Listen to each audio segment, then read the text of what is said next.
Welcome back, friends. We've been talking a lot lately about if things go bad or things go sideways.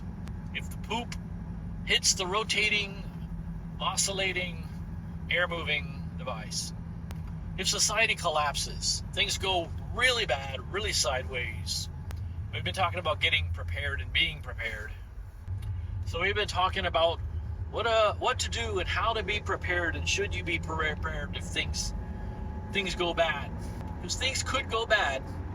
And I hope you're all getting prepared and getting all your things in order and doing what you can do to prepare for whatever can happen.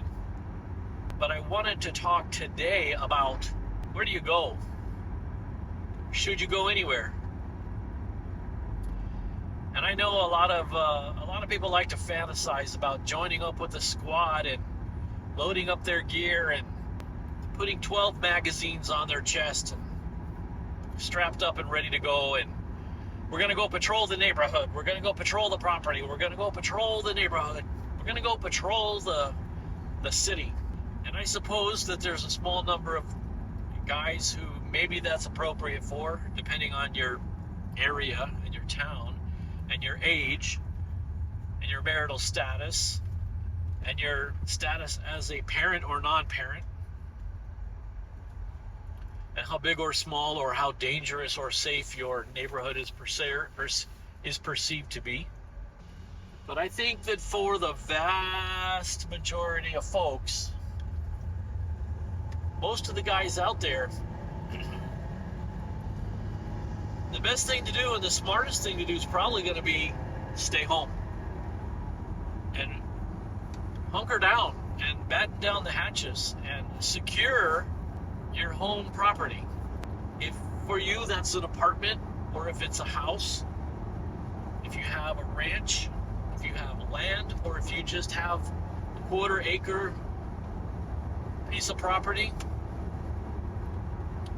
whatever that is, you need to be thinking about it now and think, how would you secure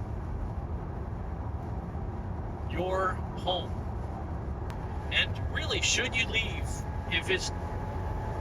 Think about the situation we had in 2020 with the riots and the unrest and the burning of the cities, the marches in the streets. You really want to get out there involved in that? You saw how that worked out for Kyle Rittenhouse.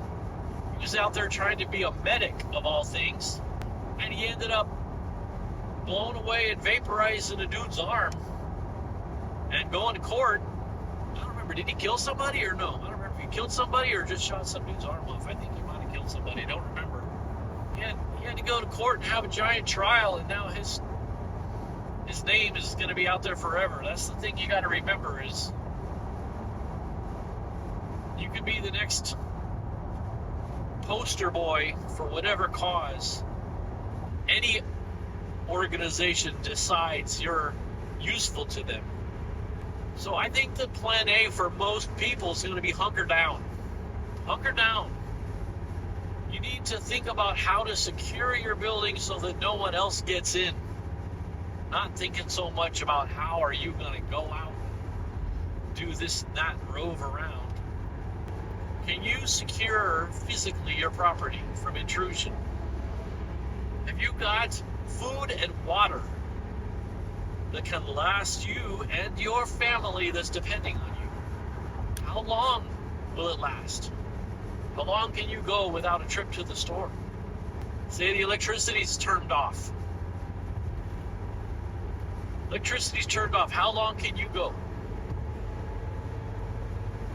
Most municipalities, your water supply is going to be pretty reliable. Even with no electricity, the water keeps running. But let's say it doesn't. Let's say your local water supply is no longer bueno. Do you have water on hand in your property? How long will that last? If you and the family that's depending on you drinking a normal amount of water every day, how long are you ready to go? What is your plan if your ability to secure the property fails and some nut job tries to get inside? let's say your plan for your food included your grill out back, and you decided you're cooking steaks out back to support your family. Well, guess what? The neighborhood's going to smell your steaks, buddy. And there's going to be people in your neighborhood who had 1 or 2 days of food, and now they're out. And they're hungry, and their kids are hungry, and they smell steak cooking outside. So they decide, you know what, they're bigger than you, or there's more of them than you, and they're going to come get that steak in the grill and any other food you have saved. Are you able to defend the home once the security has been breached? You got to think about that. What is your plan? What is your plan to secure it, and is that a good plan? And I guess it's possible that, like all plans, sometimes things don't go as planned, and you do have to leave. Have you identified potential targets of opportunity that you can scavenge if you need to?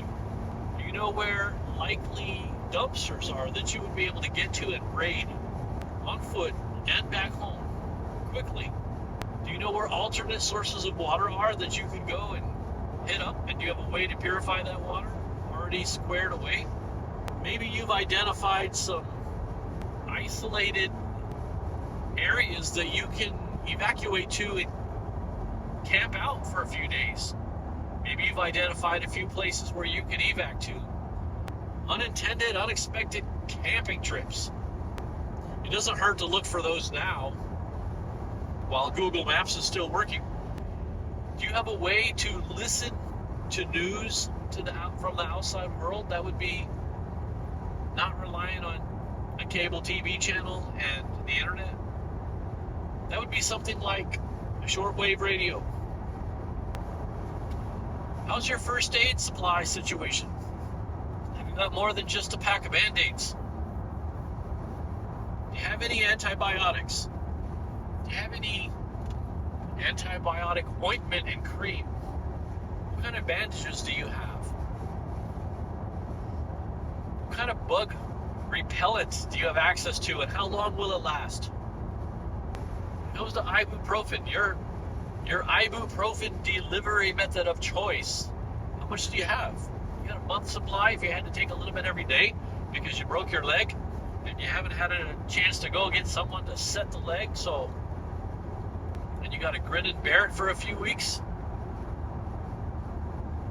A little bit of ibuprofen on hand wouldn't hurt. Wouldn't hurt. Get it? That's a pun. Yeah. Yeah, I think that the vast majority of folks, if you're smart, you'll hunker down. You'll act like a turtle. Pull your head inside your shell. Keep your head down. Don't make a lot of noise.